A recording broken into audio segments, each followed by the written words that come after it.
હે માં ગંગે, જે મહાદાનથી બહુ વિધિ વિધાનથી કે ધ્યાનથી પણ પ્રાપ્ત થતું નથી, તે પરમપદ માત્ર તારી સાધારણ કૃપા માત્રથી જ પ્રાપ્ત થઈ જાય છે.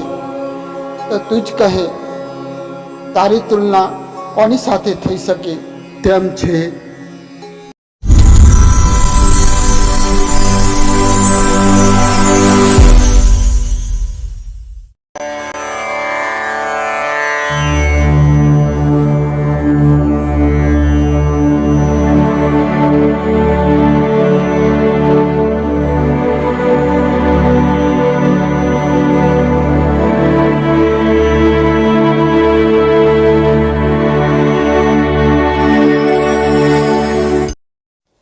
વાલા સજ્જનો, આપણા હિન્દુ ધર્મમાં ગંગા, ગાયત્રી, વેદ, તીર્થો, યજ્ઞ અને બ્રાહ્મણનું ખૂબ જ મહત્ત્વ છે. કારણ કે આ બધામાં મુખ્ય મનુષ્યનું કલ્યાણ કરનારા છે. તેમાંય ગંગા અને ગાયત્રી એ તો હિન્દુની ઓળખ છે. ગંગા મૈયાનું સ્થાન હિન્દુના હૃદયમાં અનોખું છે. તેનું નામ લેતા માત્રથી ભાવ અને પવિત્રતા નિર્માણ થતી હોય છે. આવી ગંગા મૈયાનો ઉત્સવ એટલે જેઠ સુદ દસમ ગંગા દશેરા તરીકે આપણે હિન્દુઓ ઉજવીએ છીએ. પરંતુ બહુ ઓછા લોકોને ખબર છે કે આ ગંગાના પૂજનની શરૂઆત તો જેઠ સુદ એકમ એટલે કે પડવાથી લઈ જેઠ સુદ દસમ સુધીના દિવસો છે. આમ આ 10 દિવસ ગંગા પૂજનના અનોખા દિવસો હોય છે. જે સમય દરમિયાન આપણે ગંગા મૈયાનું ભાવપૂર્વક પૂજન વિધિ વિધાન સાથે કરીએ તો એનો અનેરો આનંદ અને લાહો મળતો હોય છે. આવો જ અવસર આ વર્ષમાં આવતીકાલથી એટલે કે 17/5/2026થી 25/5/2026 સુધી એટલે કે ગંગા દશેરા જેઠ સુદ દસમ સુધીનો છે. બહુ ઓછા હિન્દુઓને ખબર હોય છે કે જેઠ સુદ એકમથી ગંગા પૂજનની શરૂઆત થઈ જતી હોય છે. આમ જેઠ સુદ એકમથી લઈ જેઠ સુદ દસમ એટલે કે આ 10 દિવસો એટલે ગંગા પૂજનના દિવસો ગણાય છે, જેનું મહત્ત્વ અનેરું છે. અને આ 10મા દિવસે ગંગા દશેરા અને ગાયત્રી જયંતિ સાથે હોય છે. તેની પાછળનું ચોક્કસ કારણ છે. ત્યાર પછી નિર્જરા એકાદશી આવે છે, જે ત્રણેયની આપણે આ ઓડિયોમાં લોજિક વાત કરીશું ને તેનું મહત્ત્વ સમજીશું, તેની પાછળનું મહત્ત્વ અને ભાવ સમજીશું તો આપણે સાચી રીતે તેની પૂજન અને ભક્તિ કરી શકીશું. આપણી 5 જ્ઞાન ઇન્દ્રિય અને 5 કર્મ ઇન્દ્રિય છે. આમ આ 10 ઇન્દ્રિયોથી રોજ અવનવા પાપો થાય છે. જેમ કે આંખ, કાન, નાક, જીભ અને ત્વચા એટલે કે ચામડી એ જ્ઞાન ઇન્દ્રિય છે. અને વાણી, પાણી એટલે કે હાથ, પગ, શિશ્ના અને ગુંદા આ 5 કર્મ ઇન્દ્રિયો છે, જેનાથી આપણે રોજ જાણતા અજાણતા પાપો કરતા હોય છે. અને આ 10 ઇન્દ્રિયોથી થતા પાપો ધોઈને શુદ્ધ થવાનો અવસર એટલે ગંગા દશેરા. આમ માં ગંગા 10 મહાપાપો નાશ કરે છે એટલે તેને ગંગા દશેરા કહે છે. અને આ એકમ સુદ એકમથી દસમ સુધી એ માટે ગંગા મૈયાનું ભાવથી પૂજન કરવામાં આવે તો આપણા જીવનમાં અનેરી શુદ્ધતા પ્રાપ્ત થાય છે અને આ મહાપાપો નાશ થતાં શુદ્ધતા પવિત્રતા આવે છે અને ઈશ્વર ભક્તિમાં મન લાગે છે. આ માટે જેઠ સુદ એકમથી ગંગા મૈયાના ભાવથી સ્થાપન કરવું જોઈએ અને 10 દિવસ બની શકે તો માત્ર ગંગાજળ કે ફરાર અથવા તે પણ ના થઈ શકે તો એક ટાઈમ જમીને ગંગા મૈયાની ભક્તિભાવપૂર્વક પૂજન કરી ઉપવાસ રહેવામાં આવે તો તેનો અનોખો આનંદ મળે છે જે તમે પોતે પણ અનુભવી શકશો. અને રોજે રોજ જગન્નાથ દ્વારા નિર્મિત ગંગા લહેરી ગંગા મૈયા આગળ તેના સ્થાપન આગળ અવશ્ય ગાવું જોઈએ. આ ગંગા લહેરી એ ખૂબ જ પવિત્ર કરનાર અને આનંદ આપનાર સ્તોત્ર છે. આ 10 દિવસ દરમિયાન રોજે રોજ ગંગા પૂજનની સાથે ગંગા લહેરી સ્તોત્ર અચૂક ગાવું જોઈએ. તેનાથી ખૂબ જ પવિત્રતા પ્રાપ્ત થાય છે જે તમે પોતે પણ અનુભવી શકશો. આપણા ભારતમાં અનેક સંતો ઋષિઓ વિદ્વાનો અને પંડિતો થઈ ગયા. તેમાંના એક મહાપંડિત જગન્નાથ ના માટે તમને મારે વાત કરવી છે. કહેવાય છે કે પંડિત જગન્નાથે ગંગા નદીના ઘાટ પર બેઠા બેઠા ગંગા મૈયાની ભક્તિમાં લીન બની એક પછી એક એમ 56 શ્લોક લખી ગંગા મૈયાના જળમાં પધરાવ્યા. આમ દરેક શ્લોક વખતે ગંગા મૈયાનું એક એક એમ એક એક પગથી તેનું પાણી ઉપર આવતું ગયું. આમ 56 શ્લોક લખતા કે પૂરા થતા ગંગા મૈયા 56 પગથી ઉપર આવે છે અને પંડિત જગન્નાથને પોતાની સાથે લઈ જાય છે. આમ પંડિત જગન્નાથ અંતે જળ સમાધિ પ્રાપ્ત કરે છે.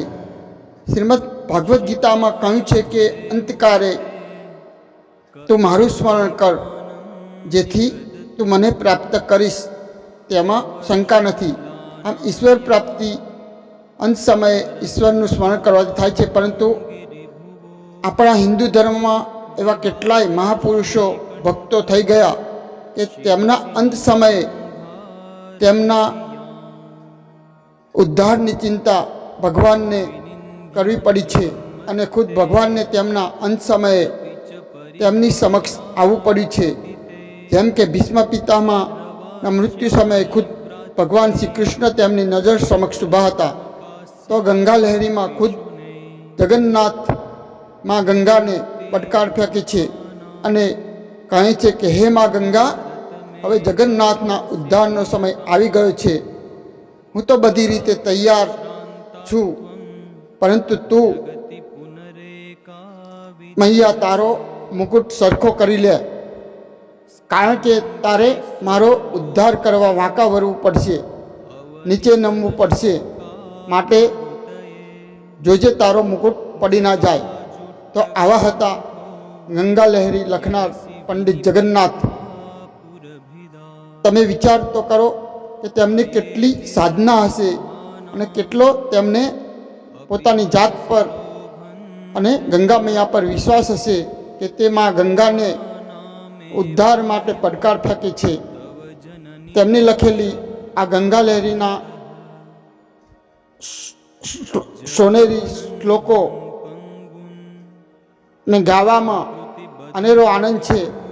તેમના કેટલાક શ્લોકો મને અતિ પ્રિય છે, જેનું અહીંયા થોડું હું આપની સમક્ષ ગાન કરીશ, તો ધ્યાનથી સાંભળશો. સમૃદ્ધમ સૌભાગ્યમ સકલ વસુધાય કિમપી તન મહેશર્ય લીલા જનિત જગત ખંડ પરસો શ્રુતિના સર્વસ્વમ સકુતમત મૂર્ત સુમનસા સુધાસોદર્યમ તે સલિલમ શિવમના સમયતુ. હે ગંગા મૈયા, તારું પવિત્ર જળ સમૃદ્ધિ અને સૌભાગ્ય આપનાર છે. તારું જળ આ સુધાને એટલે કે અતૃપ્તિને શાંત કરે છે અને સૌંદર્ય આપનારું છે. દરિદ્રાણાદેન્યમ દુરિતમત દુર્વાસન હદા દુતમ દૂરીકુર્વન સકુદપી ગતો દષ્ટિ સરણીમ અપી દ્રાગા વિદ્યા દ્રુમન દલ દીક્ષા ગુરુરિહ પ્રવાસ્તે વારા યમપારા દિશતુના. તારું આ જળ મારું દારિદ્ર દૈન્ય દૂર કરે. મહાદાને ધ્યાને બહુવિધિ વિધાને રપિચયત નલભ્યમ ભોરાભી સુવિમલ પોરા શિબિરપી અચિંતમ તદ્વિષ્ણો પદમખિલ સાધારણતયા દદાના કેનાસી તમિહ તુલનીયા કથનય. હે મા ગંગા મૈયા, જે મહાદાન ધ્યાન કે બહુ વિધિ વિધાનો કરવાથી પણ પ્રાપ્ત થતું નથી, તે પરમપદ માત્ર તારી સાધારણ કૃપા માત્રથી જ પ્રાપ્ત થઈ જાય છે. તો હે મા ગંગા, બોલ, તારી તુલના કોની સાથે થઈ શકે તેમ છે. જડાનંદાન પંગુ પ્રકૃતિ બધિરાકોત વિકલાન ગ્રહગ્રસ્તાનસ્તા હિલદુરિસ્તનિસ્તારસરણી નિલેપેને મુક્તા નપિ ચ નિરયાંતા નિયતતો. જડ, અંધ, પંગુ, પ્રકૃતિ બદ્ધ કે ગ્રહોથી ત્રસ્ત તારી શરણમાં આવતા જ તેનો ઉદ્ધાર થઈ જાય છે અને તેના દુઃખો દૂર થઈ જાય છે. અનાથ સ્નેહાદ્રા વિગલિત ગતિ પુણ્ય ગતિદા પતન વિશ્વોદ્ધરતી ગત વિગલિત સિદ્ધિ વિસજમ સુધા સિંધુ તૃષ્ણા કુલિત હૃદયે માતરમયમ શિશુ સંપ્રાપ્તસ્ત્વા મહમેહ વિદધ્યા સમુચિતમ. વહાલા શ્રોતાગણો, આ ગંગા લહેરી ગાવાનો ભાવથી જો તેનો અર્થ સમજીએ તો તેનો અનેરો આનંદ છે. તો આ 10 દિવસ દરમિયાન આપ સમજાય કે ના સમજાય, પરંતુ અચૂક ભાવથી ગાશો, કારણ કે ગંગા મૈયા તો ભાવ જોવે છે અને તે તો આપણો ભાવ સમજે છે. તે ગાવા માત્રથી તમને અનેરો ઉત્સાહ અને આનંદ અને પવિત્રતા મહેસૂસ થશે. આમ ત્યાર પછી 10મા દિવસે ગંગા દશેરા અને ગાયત્રી જયંતિ આવે છે. આમ 10 દિવસ સાધના કર્યા પછી સાધક પોતાના 10 ઇન્દ્રિયોને શુદ્ધ, પવિત્ર અને નિર્મળ કરે છે. ત્યારે તેની અંદર જે જ્ઞાનનો પ્રાદુર્ભાવ થાય છે, તે જ્ઞાન એ જ માં ગાયત્રી.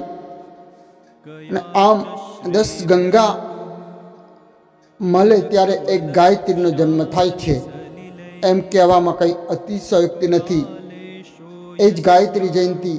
આમ સાધકમાં ગાયત્રી અર્થાત જ્ઞાનનો જન્મ થતાં મનુષ્યને સાચા અર્થમાં મનુષ્ય જન્મનો અર્થ સમજાય છે ને તેનું મનુષ્ય જીવનનું ધ્યેય અને અર્થ મળે છે. આમ મારા ગુરુદેવ તો કહેતા કે માનવ કોઈ પણ ભગવાનનો ઉપાસક હોય, પરંતુ તેને ઈશ્વરનો સાક્ષાત્કાર તો જ્ઞાનના ગર્ભમાં જ એટલે કે મા ગાયત્રીના ગર્ભમાં જ થાય છે. આમ શુદ્ધ જ્ઞાન એ જ ગાયત્રી છે અને શુદ્ધ જ્ઞાન વગર ઈશ્વરની પ્રાપ્તિ કે ઈશ્વરનો સાક્ષાત્કાર થતો નથી. જ્યારે ભક્ત એકદમ શુદ્ધ, પવિત્ર અને નિર્મળ થાય છે ત્યારે તેનામાં શુદ્ધ જ્ઞાન પ્રગટે છે. ને આ ગાયત્રી મંત્રનું મહત્ત્વ પણ અનેરું છે, જેના ઉપરના મારા ઓડિયો હું આ ગાયત્રી જયંતીના દિવસથી શરૂઆત કરવાનો છું, જેમાં ગાયત્રી મંત્રનો અર્થ, તેની પ્રેક્ટિકલ સાધના અને તેનું મહત્ત્વ વગેરે એક પછી એક ઓડિયોમાં આપની સમક્ષ બતાવતો જઈશ. તો આપને ઇન્ટરેસ્ટ હોય તો અવશ્ય તે સાંભળશો અને તેની સાધના કરશો તો તમારું જીવનની કાયાકલ્પ થઈ જશે. તે હું મારા અનુભવ ઉપરથી કહું છું. હિન્દુ માટે ગાયત્રી કરવી એ આપણા શાસ્ત્રમાં ફરજિયાત અને કર્તવ્ય ગણાવ્યું છે. વ્યક્તિ કોઈ પણ ઈષ્ટનો ઉપાસક હોય પરંતુ તેને માટે ગાયત્રી એ ફરજિયાત તેનું કર્તવ્ય ગણાવ્યું છે. કારણ કે ગાયત્રી મંત્ર દીક્ષાથી જ મનુષ્યત્વ અથવા દ્વિજ બને છે કે તેનો સાચો જન્મ થાય છે. માતા પિતા તો આપણને કે આપણા શરીરને જન્મ આપે છે, પરંતુ સાચો જન્મ તો ગુરુ આપણને ગાયત્રી મંત્રની દીક્ષા આપી કરતા હોય છે. પહેલાંના સમયમાં દરેક ગુરુ સાધકને ગાયત્રી મંત્ર જ દીક્ષા રૂપે આપતા. તેથી દરેકે ગુરુ પોતાના શિષ્યને ગાયત્રી મંત્રની દીક્ષા આપતા. ત્યાર પછી આવતી નિર્જરા એકાદશી કે 11 મનને તેના વિષયોથી દૂર કરી ઈશ્વરમાં જોડે છે. કારણ કે આ 10 દિવસની સાધનાથી સાધકની ઇન્દ્રિયો શુદ્ધ થતાં તેનામાં પવિત્રતા, નિર્મળતા આવે છે ને ઈશ્વરની ભક્તિ માટે લાયક બને છે. તેની એકાગ્રતા વધે છે, કારણ કે 10 દિવસની શુદ્ધતા થતાં તેની ચંચળતા નાશ પામે છે. આમ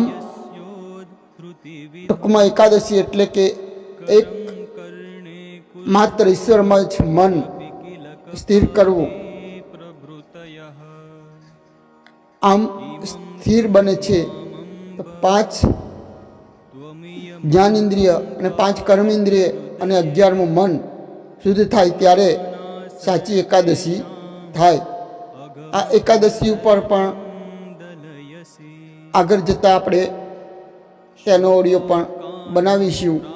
મારા ગીતા ઉપરના મનના ઘડતર માટે શ્રીમદ ભાગવદ્ ગીતા ઉપરના જે ઓડિયો છે તેમાં આપણે એક ઓડિયો આ એકાદશી ઉપર પણ લઈશું. આજે એકાદશીનો સાચો અર્થ નાશ પામતો જાય છે ત્યારે તેના વિશે પણ આપણે વાત કરીશું. આમ આપણા શરૂઆતના ત્રણેય ઉત્સવો ખૂબ જ મહત્ત્વના છે. જો આ 11 દિવસ સમજીને તે કરવામાં આવે તો વ્યક્તિ મોક્ષ માટે લાયક બને છે. તો આ 11 દિવસ અવશ્ય સાધના કરશો. તે એક અનેરી તક, અનેરો અવસર છે, તેનો લાભ મેળવવા ચૂકતા નહીં. આમ શિવજીની જટામાંથી નીકળતો નિર્મળ સ્વચ્છ ગંગાની ધારા એટલે કે એ જ જ્ઞાનની ધારા. આમ જ્ઞાન જેમ શુદ્ધ અને પવિત્ર છે તેના પ્રતીક રૂપે શુદ્ધ પવિત્ર જળધારા દર્શાવવામાં આવી છે. આમ શિવજીની જટામાંથી વહેતી ગંગા એ બીજી કોઈ ગંગા નહીં, પણ તે જ્ઞાનની ધારા છે, પ્રેમની ધારા છે.